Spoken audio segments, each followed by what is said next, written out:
முருகன் அருளால் முடியாதது ஒன்றுமில்லை. இன்னைக்கு செவ்வாய்க்கிழமை. முருகனோட அருளால நமக்கு என்ன மெசேஜ் கொடுக்குறாருன்னு பார்க்கலாம். யாரெல்லாம் இந்த மெசேஜ் பாக்குறீங்களோ முருகனை நினைச்சு ஓம் முருகான் டைப் பண்ணுங்க.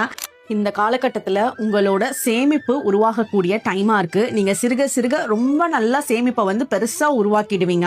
ஒரு மலை போல் உங்களோட சேமிப்பு ஒரு இமீடியட்டான ஒரு தேவைக்கு அவ்வளோ ஒரு உதவிகரமாக இருக்க போது. உங்களோட குழந்தைங்களுக்காக நீங்கள் ரொம்ப ஒரு எஃபர்ட்ஸ் போட்டுட்டு இருக்கீங்க. உங்களோட குழந்தைங்களுக்கு அவங்களோட லைஃப்பை செட்டில் பண்ணுற அளவுக்கு உங்களோட சேமிப்பு இருக்கும்.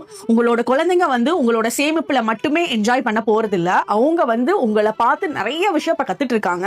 ஸோ அவங்களுக்கு வந்து ஒரு எடுத்துக்காட்டா இருக்கீங்க. அதனால உங்களோட ஒவ்வொரு செயல்களும் உங்களோட குழந்தைங்க பாக்குறாங்க.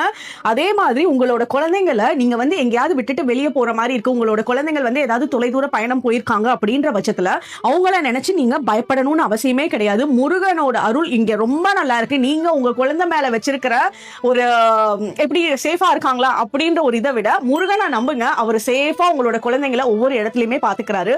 உங்களோட குழந்தைங்களுக்கு இது ரொம்ப ரொம்ப முக்கியமான விஷயம். உங்களோட குழந்தைங்களுக்கு அவங்க எப்ப பிறக்கிறாங்களோ பிறந்ததுல இருந்தே அந்த டைம்ல இருந்தே நாலா பக்கமும் முருகனோட அருளோடலாம் இப்ப வந்து வளர்ந்துட்டு இருக்காங்க.